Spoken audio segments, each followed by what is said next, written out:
It's 50 degrees. I'm Brian O'Neill, and I'm going back to college. I'm going to go to Yale University. I'm going to be on the rowboat team. Dr. Bob's going to help me get in. Next on AM 1480 Wlea, the Newsmaker Show. Here's Brian O'Neill. What do you say, Dr. Bob? Well, I think with your ability, Brian, we can do it without having to pay too much in cash on the side. Yeah. Righty, Dr. Bob. Boy, thank you so much for joining us here on a Friday. Before we get started on the news of Washington and Albany, did you have any thoughts on this scandal, this Ivy League scandal? Well, I think, you could spend quite a bit of time talking on it. I think the whole college scene has gotten to be, I'm afraid, highly corrupt in many ways. So that we got the big NCAA basketball playoffs, for the next couple of weeks. And that, in many of these schools, that's just a joke that somehow this is an educational experience. I mean, everybody knows in some of these schools, these kids come in just to play basketball, and within a year they're moving on to something else. It's and then this is just a kind of a part of the whole milieu there that you can buy your way into these educational institutions. I think what's really sad about it, and I think I'm just waiting for Miss Cortez to make use of this, and maybe she already has, that it just shows the inequality and the unfairness to really high qualified poor people and working class people whose positions have been shunted aside by some of these guys who are pushing their kids forward into some of these prestigious schools. And they're not any smarter or not as smart as a lot of really other very well qualified people. Then they end up working for CNN or MSNBC or whatever out there telling the rest of us what we should be thinking. It's pretty sick all the way around. And as a poor, struggling young student, I'm kind of irritated about this, Brian. Yes, indeed. Did you see Congressman Tom Reed weighed in on this one? Congressman Reed, what he wants to do is have a lot more public disclosure of the lists of the donors and the names of the students who are connected to these donors, Dr. Bob. Yeah. Well, Reed has been on this case, not on this particular case, but he's been very concerned about what these Ivy League and prestige schools are doing, for example, with their endowments. Some of them have huge endowments, and Reed's point is, hey, if you're getting these tax-free endowments here, you've got to take at least a certain percentage of them and be providing direct scholarships to kids in need. And I know he's talked to Stanford and a number of the other schools, and I don't know how far that's gone. But, it's just another aspect of this wealth inequality. And, I have nothing against the idea of wealth inequality, but you've got to have some element of fairness here in terms of access to the wealth and the ability to use this wealth. These people up on the West 57th and the 70th there in Manhattan, these are the kinds of people that hire handicapped people to go with them to Disney World so that they get, they can get first in line and all the rides and things. I mean, it's bad. Talking to Dr. Robert A. Heineman on this Friday, the Ides of March, March the 15th, 2019. If we could start with Albany news first, Dr. Robert Heineman, if you could tell us the latest on what's going on with the race to replace State Senator Kathy Young. Well, that's getting kind of hot at this point, Brian. A lot of activity in the last couple of days, frankly. And right now it looks like it's narrowing down to Mr. Crandall from Allegheny County, chairman of the Allegheny County Legislature, I think, for quite a long time, and some fellow from way over on the western end of the state from Chautauqua County, fellow by the name of Borelli, who has just been elected county executive. I think that he's in his, I think he's been in there a little over a year.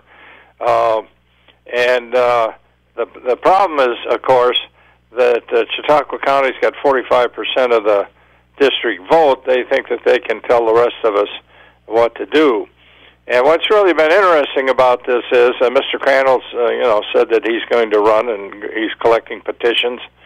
Within the last 3 days, I think, Mr. Ashkar, I believe, from Broome County, who is Mr. Flanagan's minion in what's left of the Republicans in the state Senate, called our county chair and basically said, look, we don't want Mr. Crandall in the race. We don't want a primary. We should just go with the guy from Chautauqua County. Naturally, our county chair did not take well to that idea. But what's really interesting is not only are they putting pressure on Kathy Young to the point where basically she's stepping out, they think they can come into our district and tell us basically whom we're going to replace her with. And they don't want anybody, apparently, who had any strong affiliations with Kathy Young running for the race. I mean, it really is, it's outrageous. 1 point from the newsroom, Dr. Heineman, got an email here from Jason McGuire, the Conservative Party's Midwestern Regional Vice Chair and Chairman of the Livingston County Conservative Party. He says he's throwing his support behind the man you named, George Borello, the Chautauqua County Executive. What do you make of that email? Well, the conservative line could be important in the race. I'm not sure. The point I was trying to make there, Brian, was that yesterday at Moonwinks, the Chautauqua people called a meeting of the 4 county chairs, and they were clearly they were going to try to just push through an endorsement of the guy over in Chautauqua County. However, Allegheny County held tight, and so they did get the county chairs, I guess, from Livingston and Cattaraugus to go along with the guy from Chautauqua. And I don't know what it means, because frankly it has no legal or any other kind of official ramification at this point. But Mr. Crandall made the point, and he went over there, but he made the point, look, you fellows meeting in a room here, 4 guys in a room deciding who the candidate's going to be. He said, basically, that's way too premature, and I'm a candidate regardless of what you guys decide. And our county chair stood behind Mr. Crandall on that down the line. So you can see that Chautauqua people are, they're pushing, and clearly they have the people, and what fewer Republicans are left in Albany pushing to try to push this guy from Chautauqua County onto the district. And I think he's probably a very decent guy, don't get me wrong, but come on, let's have a little race. Let's let the people decide. Yeah, and that's a question I have. Who will decide this if there is a primary? Well, if there's a primary, it would be the Republican voters, not the party officials picking it? Right. Okay, I answered my own question there, talking with Alfred University professor of political science emeritus, Dr. Robert Heineman. Any predictions or thoughts on how this whole race is going to work out with Senator Young's successor? Well, at this point, we're going ahead with the petitions. Both teams are. They need 750 signatures, I think, within the next 2 weeks. So it's a pretty truncated operation at this point because of the change in the rules. Now, if Governor Cuomo calls a special election, then it does go to the county chairs, and at that point, obviously, we would have a real struggle pulling it out. But if it goes to the primary route, I think the people from Chautauqua County, and perhaps Mr. Flanagan, who thinks he's running the district, are concerned about Kirk Randall's candidacy. I think he's going to be a very strong candidate, and so it's one of those things that people have to get out and make their decisions. And my basic problem is with the fellow from way over in Chautauqua County is how many times we'll see him if he's elected. We've been spoiled by Kathy Young in the sense that she's at everything and doing everything, and seeing this guy, we may see him once in a while, I don't know. But maybe that won't come around. Maybe we'll get somebody a little more centrally located. But, again, it could be an interesting race. There's no question about it. Do you think that Governor Andrew Cuomo will do what Governor David Patterson did when Congressman Eric Massa stepped down? Do you think that Cuomo will do what Patterson did and stall endlessly on calling a special election for the young seat? Yeah, I don't know. People are throwing this one way or another, and my understanding is that Ms. Barger, who has run before, the Democrats have already decided they're going to go with her. So I really don't know what he gains by calling a special election. The problem with a special election is, of course, it's expensive. You got to open the polls, you got to print new ballots, you got all kinds of costs there that, given the situation right now, you really don't need. You can just go ahead with the ballot or the petition process, get some people on the ballot, and let them run. Especially since if the Democrats have already pretty much made their decision, they're not going to have to lay out a lot of money in a primary. Seems to me they got the advantage there. So I don't know. I assume he's looking at it. I will say this, though: if the Republicans over in this end find themselves, really pushed around, I think the Democrats got a real chance to come in there and pick up another seat. It's amazing how parochial-minded some of these guys out of Albany are. I just think that, well, I don't know, maybe they don't understand us, but you think the guy from Broome County would have a sense of the southern tier anyway. Now, an issue that Assemblywoman Marjorie Burns of Livingston County has been talking about is this issue that was started up by Governor Andrew Cuomo when he passed an executive order. I think that was 3 years ago, that no one can take a state-paid-for trip to North Carolina because of North Carolina's LGBTQ rules. So the latest on that is Fox News is reporting that student athletes from SUNY Geneseo are going to be at a disadvantage at a swimming competition that's taking place in North Carolina. They're going to have to actually sleep in hotels or someplace in Virginia because of this. What do you make of this issue, Dr. Heineman? Will there be any big ramifications, any blowback from the SUNY schools? Well, the SUNY schools are legitimately unhappy about this, because it's, to a great extent, it's just a political posturing on the part of the governor. I mean, what difference does it make, really? And obviously, the difference it makes, it's hurting our student athletes at these SUNY schools, and it's just unfair to them. And they're right; it is a disadvantage. They're going to have to, instead of staying right close to the area where they're competing, they're going to have to travel.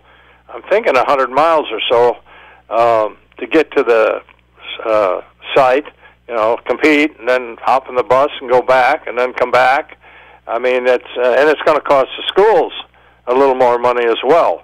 But it's just a political posture by the governor that has come back, I think, to bite him in the tail a little bit there.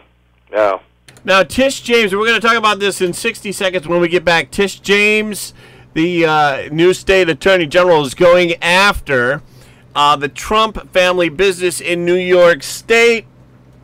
President Trump is fighting back, at least on Twitter. We're going to talk about that in 60 seconds here on the Newsmaker Show with Dr. Heineman. Here's some great news. If you missed the deadline to sign up for health insurance, or more importantly, if you sign up for a plan that you're just not happy with, you still have a choice. It's called MediShare. And Medishare is a Christian healthcare sharing program. It's been around for 25 years. They have more than 400,000 members now around the country.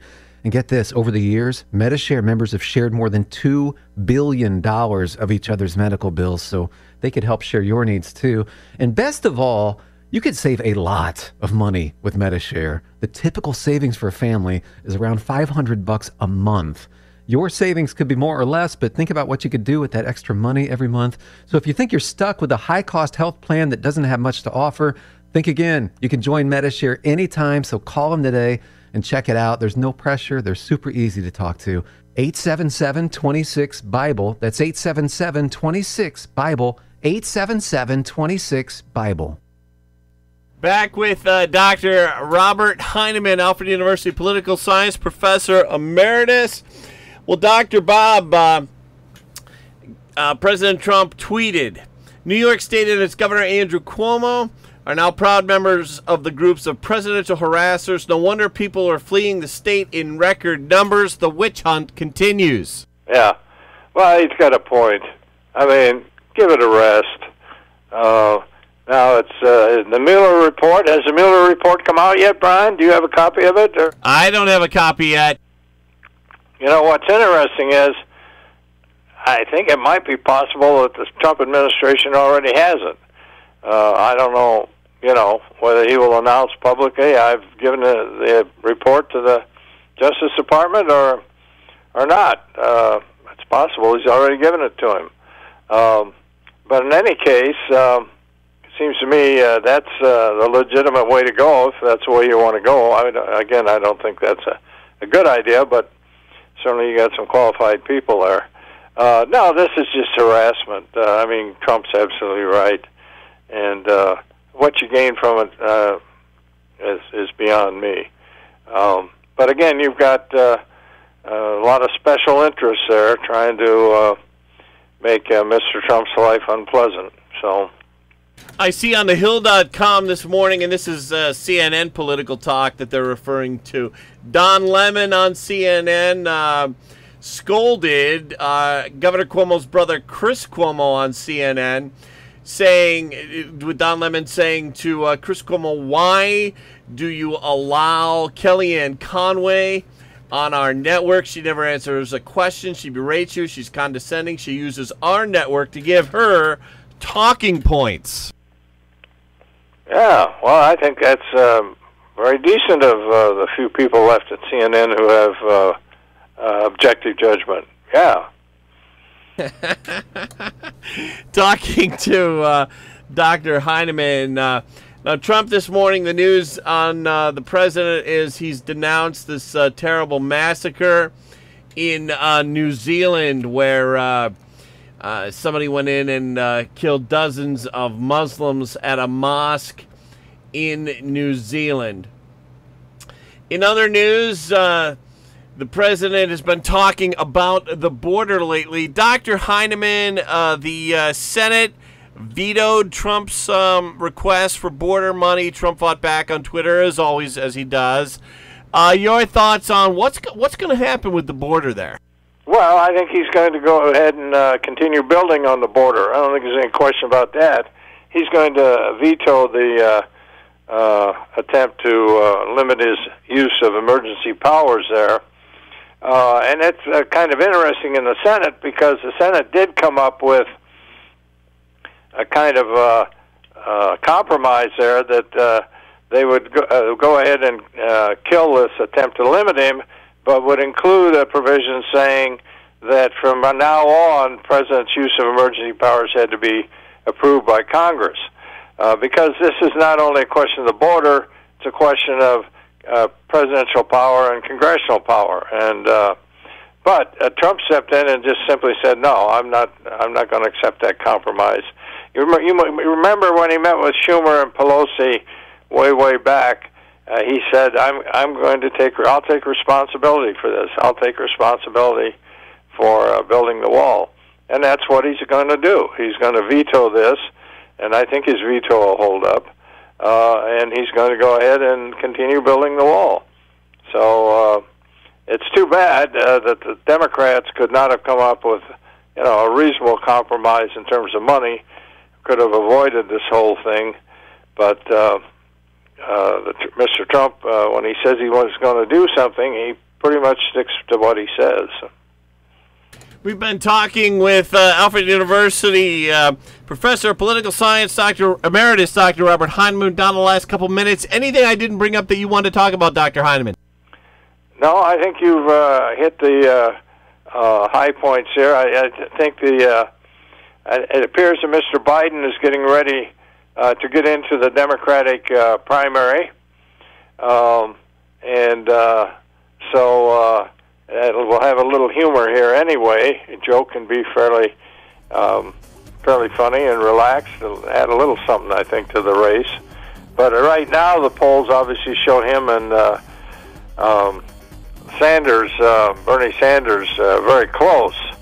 And again, you got all kinds of other people in there that may or may not emerge from the field. So I think the Democrats at least will keep it kind of interesting in the meantime. Dr. Bob, if you do get me into Yale on the rowboat team, as so many deserving people like me are hoping to do, do you think if I go to Yale, I could then run for president? Yeah, I think with your media skills, Ryan, you'd be just the kind of person that the Democrats need, Brian. I know you wish them well. Dr. Heineman, thanks for joining us. My pleasure.